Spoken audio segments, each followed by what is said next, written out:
welcome Dr. Kelly. Dr. Kelly specialises in the security and political economy of the Northeast Asian region, which we're going to turn our attention to now in this session.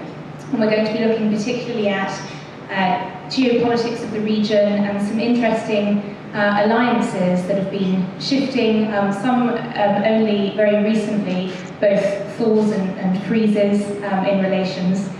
And the idea then is to take a sort of whistle-stop tour of the region. There's a lot to cover.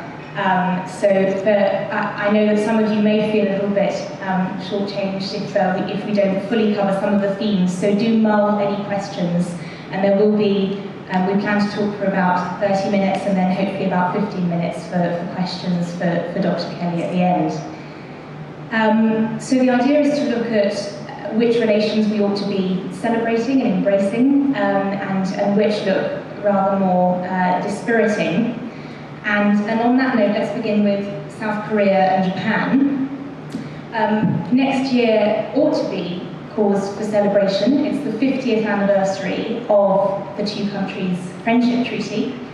And as Simon said, there's actually a lot to bring these two countries together. They're ardent American allies, they're thriving democracies, and they have similar security concerns, yet relations have rarely been so bad. Will there be anything to celebrate next year, do you think? Thank you. Yes, actually, I'm a little more optimistic on this issue than maybe a lot of commentators in Korea. And the reason is because it seems to me that much of this takes much of attention, right, what we see on television really takes place at the diplomatic level, so it's a very high politics level. But if you actually sort of look below that, if you look at trade, if you look at tourism, if you look at student exchanges and things like that, right, if you look at the popularity of Japanese films in Korea, or Hallyu, K-pop in Japan and things like that, clothing styles and fashion, stuff like that, there's a great deal of what you might call sort of civil society interaction going on below that really isn't actually affected that heavily by this. So for example, where I teach at PNU, it's the Pusan National University. We're a national school. And a couple years ago, we did this sort of big program on we did this sort of research thing on multiculturalism in Korea and whatever. One of the things that we found, and I don't know if this applies across all universities in Korea, but at least within the national system, we were told that Japanese is the third most learned language in Korea after, not surprisingly, English and not surprisingly, Chinese. And that's a pretty good benchmark. I mean, again, I don't know if I have that number in front of me right now at the moment. We can dig on that, but I see this all the time with my students too, and I go to conferences on this a lot. There is a lot of this high-level tension, right? And we sort of get bogged down by doctor, we get bogged down by the comfort women, we have to sort of relitigate World War II, Pacific War. But below that, there's actually a lot of other stuff going on, and there's a lot of exchange and sort of artistic, exchange in film and things like that, and manga and comic books and whatever, and all that, and tourism. So we have this, again, in my university, and within the national university system, this is a big emphasis. We have, not just at PNU, but throughout the national university system, we have student exchanges. We bring Japanese students over here, we send our people over there. There's a lot of back and forth and a lot of effort to make sure that this thing doesn't sort of explode into major conflict. And if you look at the trade statistics, and I know we're going to get to that a little bit later, they're actually quite high. I mean, Korea and Japan are actually both, respectively, in the top 5 for each other for both importers and exporters, right? And consider that the other top 5 states are massive economies like China and the United States, right? I mean, it's not as if like the Koreans and the Japanese said, hey, I'm going to go trade with Brazil because I don't like you anymore. That's just not happening. So we have stasis at the top, yes, and a lot of that is, I would argue a lot is actually sort of media inflamed. But actually below, there's actually a great deal of movement going on. So I'm not actually, like this is going over a cliff.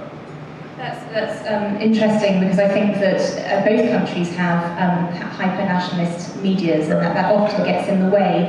And actually a number of research institutes have conducted polls that show that a majority of South Koreans would actually like to see a summit between President Park and Prime Minister Abe. What do you think is impeding a thaw then? If, as you say, we have these lower level exchanges, why are the two not getting closer together at the top level? Well, without taking sides too much in the difficult issue, I would put a lot of this on the Abe administration. Abe was elected for Abenomics, and he's really sort of veered off on the history thing, and some of it has gotten genuinely disturbing. I don't want to sort of get too much into this, but if I had to sort of put most of it, I would sort of lay this on the feet of the Japanese. They really need to sort of come around and sort of get off the hang-up on the comfort women, for example. I mean, that's just a non-starter here. Now, you could argue that the Koreans take it too seriously, that the North Koreans, for example, South Koreans spend way more time talking about Japanese human rights violations in World War II than, for example, North Korean human rights violations, which are much worse. A lot of my Japanese colleagues tell us, I write sometimes for Newsweek Japan, and I hear this a lot. How come we're always talking about the comfort women, but no one talks about North Korea's gulags? That's actually a really good question, right? But my sense is, things like a summit and, real exchange at the top level, a lot of it's going to have to wait for either Abe to change, which I don't think is going to happen, or his departure. Park Geun-hye, because of her father's legacy, right? Because of her father, Park Geun-hye has a really, really hard time giving towards the Japanese. Even Park could do it, right? But President Park is really constrained because her father worked for the Imperial Japanese Army, right? Hunting Korean communists during the war, right? So she can't look like she's giving on the Japanese issue because the South Korean left just jump all over and say, oh, look, she's a sympathizer of her father, and she likes the Japanese, and all. It would just be ugly. So she's constrained. Do you think there might be a summit before the end of President Park's term? She's got 3 years left. I do think the Americans are pushing the Japanese hard on this. Actually, I hear this a lot behind the scenes. I have, for what I do, I sort of interact a lot with U.S. forces in Korea, the USFK, and I hear this a lot from them, right? That we really need to sort of get the Japanese and the Koreans around the table. This is a really, really big emphasis. I was just at a conference the other day at the Korean National Defense University, and every American speaker was basically saying we have to arm twist these guys to sit around the table. And that's going to mean, really, I think that will mean the Americans pushing Abe to sort of skip a Yasukuni visit or something like that, or sort of take a pass the next time this stuff shows up in the front pages. I just don't know if politically a Park can do it. My own sense is that President Park actually would probably like to do it. My own sense is that when I sort of go to the conferences and stuff, and you sort of talk to guys from like the South Korean military or from MOFA, I guess it is now. They're like, we really want to do this. We want to talk to the Japanese, but it's really, really hard because we're sort of hemmed in with public opinion on the comfort women. And here's where your nationalist media kind of gets in the way. To be perfectly honest, the Korean media is really not helpful on this issue.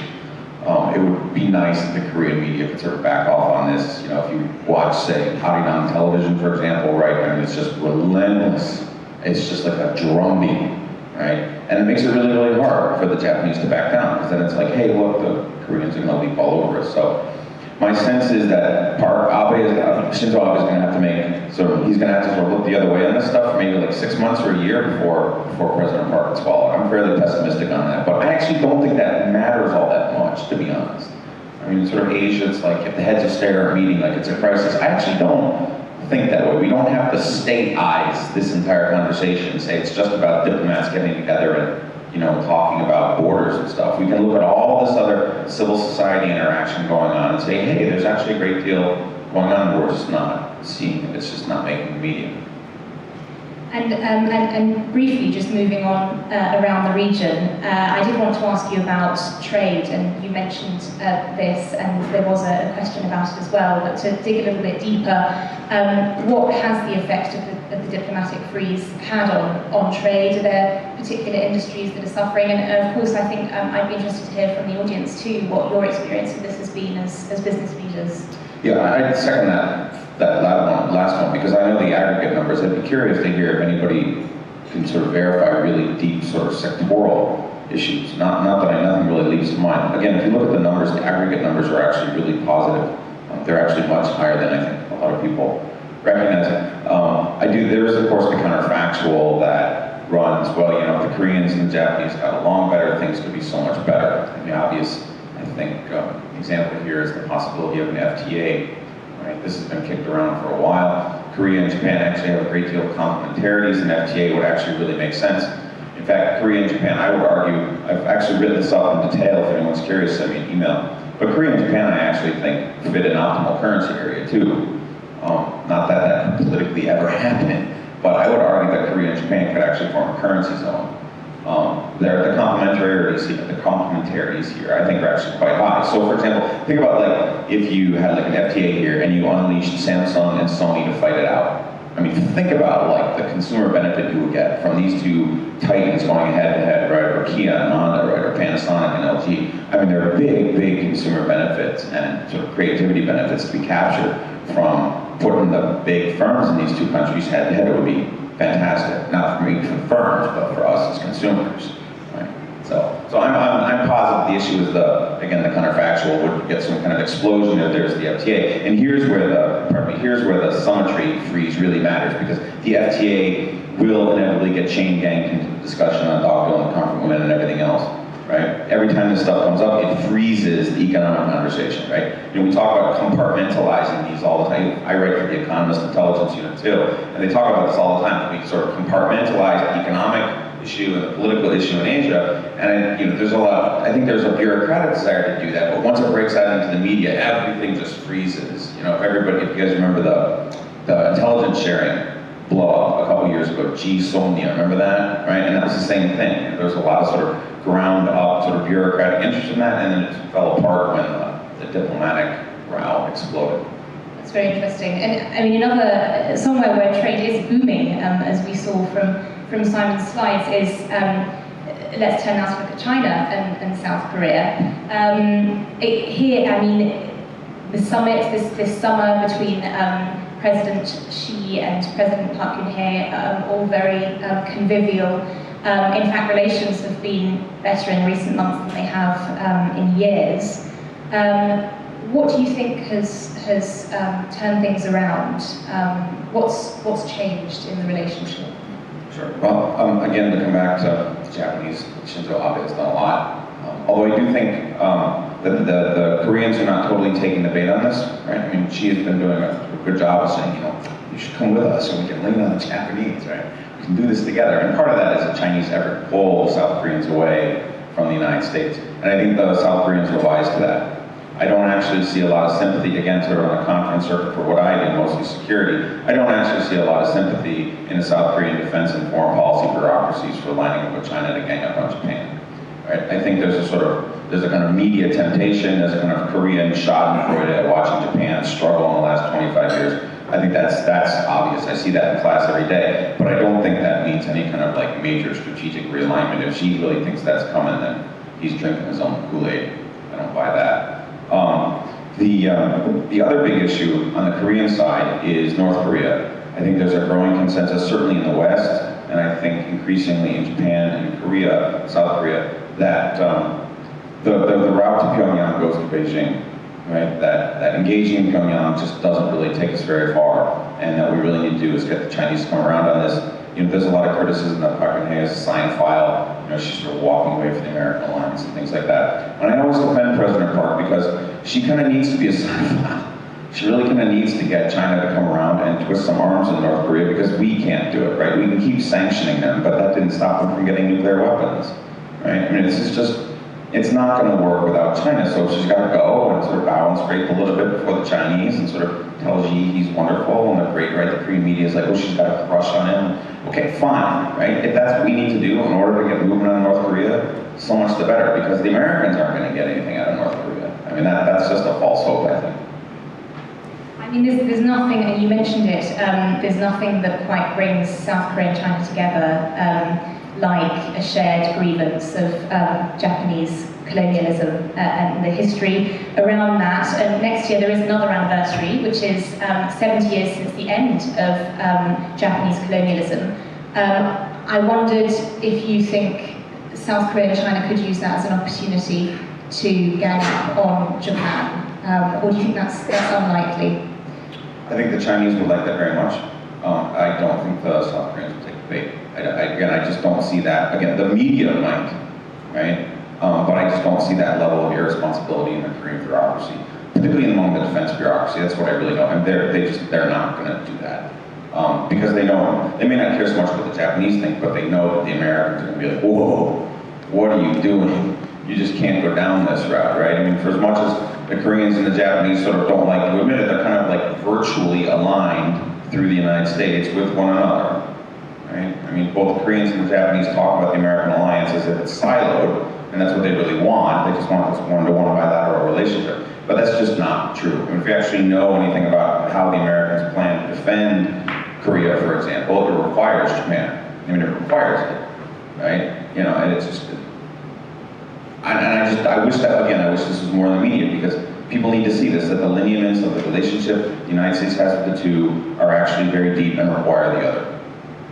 And I mean, in fact, for South Korea, it is quite a delicate balancing act, I think, between, on the one hand, American strategic and military interests, on the other hand, China and booming trade. I mean, South Korea has already refused to join America's missile defense system for the region. It says it's going to set up its own, and no doubt in part to avoid antagonizing China. If South Korea were forced to choose between the two countries, would it always plump for the American alliance over the Chinese trade? That's the million-dollar question, right? If you know the answer to that, please call me so I can write my book and become famous. My sense is that younger Koreans will probably decide this question. Younger Koreans are more committed to democracy and democratic practices than their parents and grandparents. If there was ever a time for the Chinese to sort of pull the Koreans over, it was maybe in the 80s. It will be very hard now to sort of, for an authoritarian, oligarchic, semi-communist, post-communist, whatever China is, to really pull the South Koreans over. I do think, as Dr. Babs said about many of the states in Asia, I think the big strategic challenge for them going forward is to avoid making this choice. And the South Koreans will do the best they can to walk between the raindrops.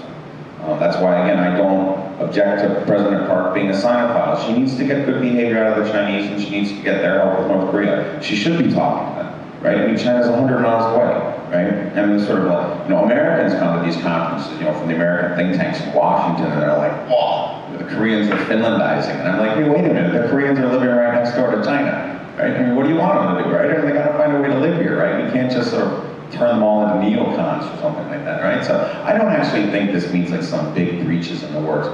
It could be if the Chinese really force it. I don't think the Americans will. But you know, I think the South Koreans can probably get away with this for another 20 years.